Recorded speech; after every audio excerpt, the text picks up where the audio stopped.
अस्सलाम अलैकुम दोस्तों। तुमने मुझे जेल में डाल दिया और चारों तरफ पहरे लगा दिए।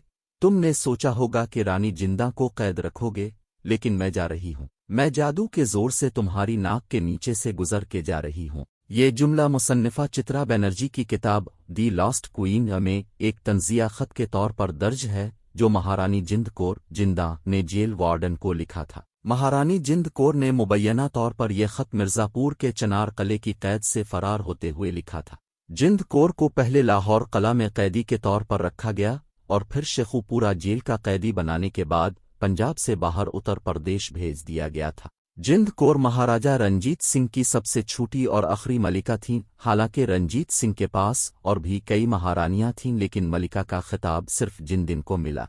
रंजीत सिंह की मौत के बाद उन्होंने अंग्रेजों की जानिब से सिख सल्तनत पर कब्जा करने और पंजाब को महकूम बनाने की कोशिशों की सख्त मुखालफत की। रानी जिंद कौर पर दस्तावेजी फिल्म बागी रानी बनाने वाले मशहूर प्रोड्यूसर माइकल सिंह ने बीबीसी को दिए गए इंटरव्यू में कहा कि महारानी जिंदा ने न सिर्फ अपने बेटे दलीप सिंह को जिंदा रखा, बल्कि पंजाब का तख्त हासिल करने के लिए वो शेरनी की तरह लड़े। चित्रा बनर्जी अपनी किताब में लिखती हैं कि पहली एंग्लो सिख जंग की शिकस्त के बाद लाहौर में खालसा दरबार का इनेकाद रुक गया था। चुनांचे जंगज़दा जर्नेलों का एक वफद द्वान आम पहुंचा। उन्होंने महारानी जिंद कौर से कहा कि हम आपके लिए अपनी जान खतरे में डाल रहे हैं, हम आपसे मिलना चाहते हैं। रंजीत सिंह के सबसे छोटे बेटे दलीप सिंह इस वक्त तख्त पर बैठे थे, लेकिन इस वक्त उनकी उम्र सिर्फ 5 साल थी। वो ऐसा माहौल देखकर सहम गए, ताहम महारानी जिंद कौर ने उनका ख्याल रखा। उन्होंने पर्दे के पीछे से इन लोगों से कहा कि तुम लोग मेरे कपड़े पहनो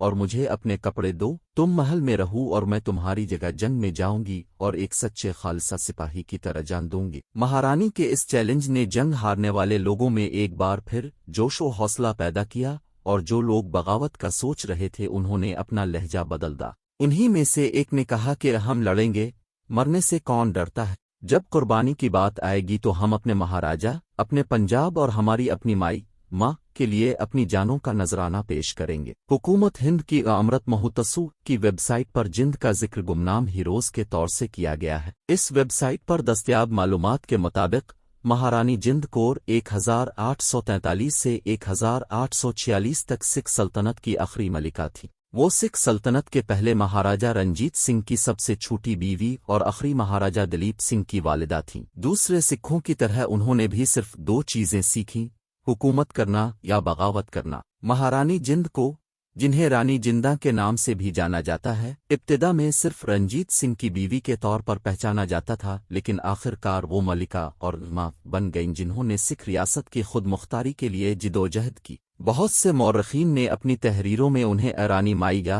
मलिका माँ भी लिखा, लेकिन हिंदुस्तान में बरतानवी राज ने उन्हें पंजाब की मैसलीना के तौर पर फरोग दिया। हालांकि हुकूमत हिंद की सरकारी मालूमात में दावा किया गया है कि जिंद कौर और रोमन महारानी वालिरिया मैसलीना में मुमासलत नहीं थी। चित्रा बनर्जी ने अपनी किताब दी लॉस्ट क्वीन में जिंद का बयान भी दर्ज किया कि अंग्रेज मुझे पंजाब की मैसलीना कहते हैं, इसके पीछे गुलाब सिंह की साजिश है। याद रहे कि रोम की मलिका मैसलीना अपनी सल्तनत को दोबारा कायम करने की साजिश करने में अपनी शहवत पसंदी के लिए भी शोहरत रखती थी। अमृत महोत्सव वेबसाइट में कहा गया है कि अंग्रेजों ने जिंद कौर का मवाजना मैसलीना से किया ताकि उनके किरदार को मस्ख किया जा सके और पंजाब पर हुक्मरानी के लिए उन्हें बदनाम किया जा सके। पृथ्वीपाल सिंह कपूर ने किताब the major currents of the freedom struggle in Punjab में लिखा है कि रंजीत सिंह ने उनकी खूबसूरती और मजहबी रुझान की वजह से जिंद कौर से शादी की। उन्होंने रंजीत सिंह के सबसे छोटे बेटे को जन्म दिया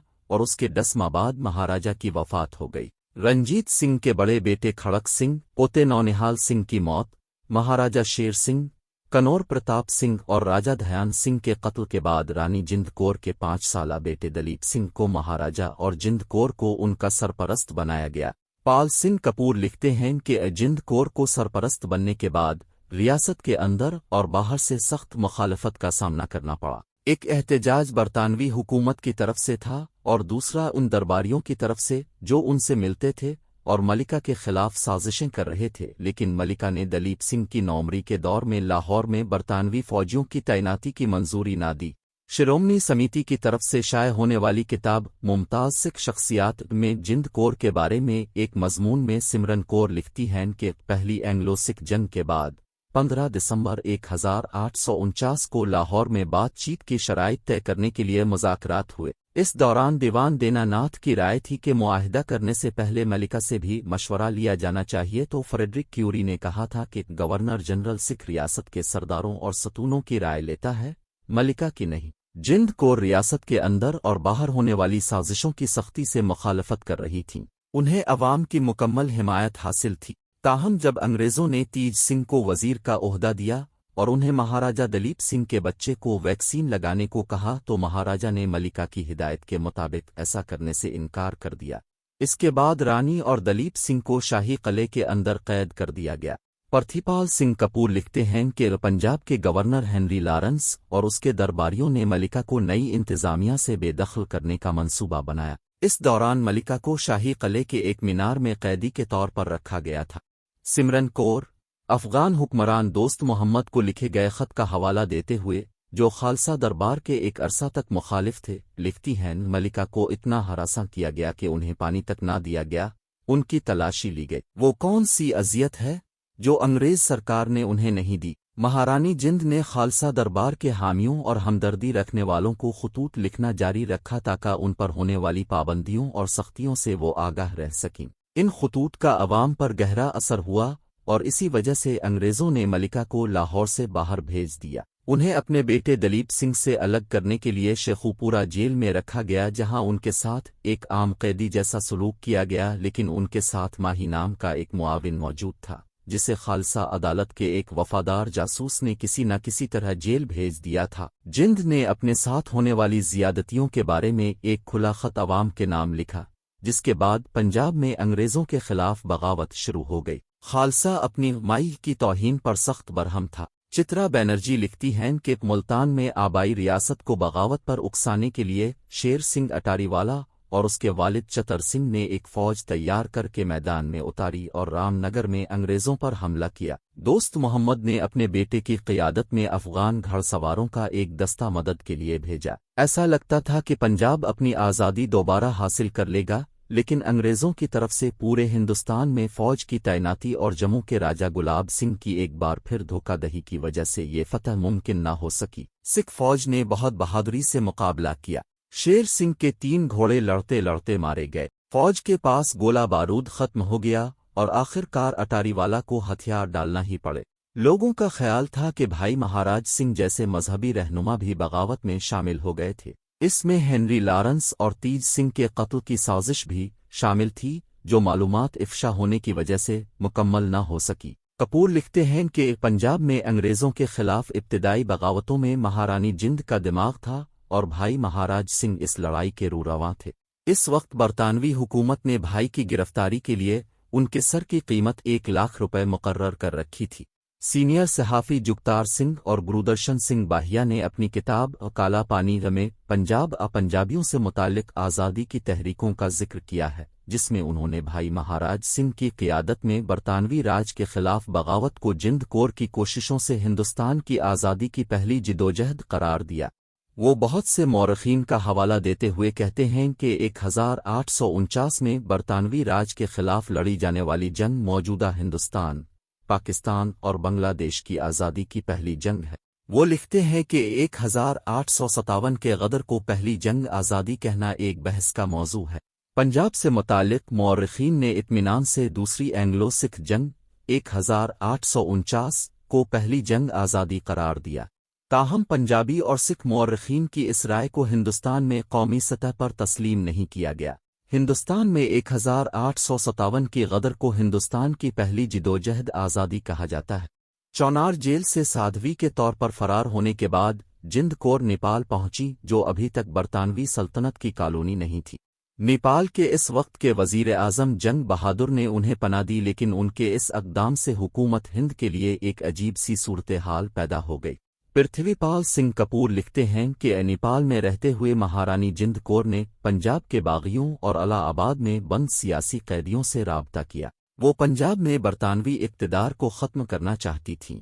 انہوں نے تمام دستیاب مواقع سے فائدہ اٹھانے کی کوشش کی لیکن قسمت نے اس کا ساتھ نہ دیا۔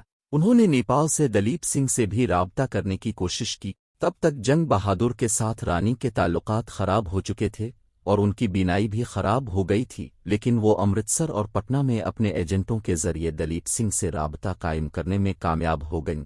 کپور کے مطابق جب 1857 کی بغاوت شروع ہوئی تو جند کور نے پنجاب میں انگریز باغیوں کو خط لکھے اور بنارس اور الہ آباد میں ہندوستانی ریجمنٹ کے کمانڈروں سے رابطہ کیا اور کہا کہ انگریزوں کے پاس ہندوستان میں لڑنے کے لیے فوجیوں کی تعداد ناکافی ہے۔ ہندوستان میں جند کور کی انگریز مخالف سرگرمیوں سے تنگ آ کر دلیپ سنگھ کو بالآخر 1860 میں اپنی ماں کو برطانیہ لے جانے کی اجازت مل گئی، تاہم اس وقت تک دلیپ سنگھ پوری طرح سے انگریزوں کے رنگ ڈھنگ اپنا چکے تھے۔ تاریخی حوالوں کے مطابق جند کور کی اپنے بیٹے دلیپ سے ملاقات اپریل 1861 میں ہوئی تھی، لیکن جب ملکہ نے دلیپ سنگھ کے چھوٹے بال دیکھے تو وہ گھبرا گئی۔ سمرن کور لکھتی ہیں کہ جب ماں جندہ اپنے بیٹے سے ملے تو انہوں نے 3 باتیں کہیں۔ آپ کا مذہب سکھ مت ہے، اب شیر کا امرت چکھے، دوبارہ سکھ بنو۔ انگریزوں نے آپ کو دھوکہ دے کر سلطنت چھین لی۔ بھیرووال معاہدے پر دستخط ہوئے اور اس معاہدے کے تحت انگریز آپ کے محافظ تھے اور آپ کو تخت سے نہیں ہٹا سکتے تھے۔ سمرن کور نے اپنے مضمون میں دعویٰ کیا کہ یہ جندن کی شخصیت کا اثر تھا جس سے دلیپ سنگھ دوبارہ سکھ بن گئے۔ برطانیہ آنے کے باوجود دلیپ سنگھ کو جندن سے ملنے نہیں دیا گیا۔ اس دوران جندہ کی صحت مسلسل خراب ہوتی چلی گئی، اس لیے دلیپ سنگھ نے انتظامیہ سے اجازت طلب کی کہ ملکہ کو یارکشائر میں واقع ملگرو کے قلعے میں لانے دیا جائے۔ انہوں نے یہ قلعہ لارڈ نارمنڈی سے لیز پر لیا تھا اور انہیں اپنی ماں کو وہاں لانے کی اجازت مل گئی۔ یہاں جندہ کے پاس وافر وقت تھا کہ وہ دلیپ سنگھ کو سکھ ریاست کے ساتھ غداری کی کہانیاں سنا سکیں۔ انہوں نے دلیپ سنگھ کو ماں اور بیٹے کی دردناک کہانی سنائی۔ ان کی وفات برطانیہ میں 1863 میں ہوئی، جس سے قبل جندہ نے اپنے بیٹے کو وصیت کی کہ گوروں کی سرزمین پر میری آخری رسومات ادا نہ کی جائیں۔ اپنی والدہ کی خواہش کا احترام کرنے کے لیے دلیپ سنگھ ان کی میت لے کر ہندوستان آئے، لیکن حکومت نے انہیں پنجاب آنے کی اجازت نہیں دی۔ چنانچہ ان کی آخری رسومات ناسک میں گوداوری کے کنارے پر ادا کی گئیں اور وہاں ایک چھوٹا سا مقبرہ تعمیر کیا گیا۔ بعد ازاں دلیپ سنگھ کی بیٹی شہزادی بمبا اپنی دادی کی استھی راکھ وہاں سے نکال کر لاہور لے گئیں تاکہ انہیں مہاراجہ رنجیت سنگھ کے مقبرے میں رکھ سکیں۔ یوں تو جندہ کے مقبرے پہلے ممبئی اور پھر لاہور میں بنائے گئے، لیکن مہارانی پنجاب کی تاریخ کا ایک ایسا اہم اور یادگار کردار ہے جنہیں ہمیشہ ہیروئن کے طور پر یاد کیا جاتا ہے۔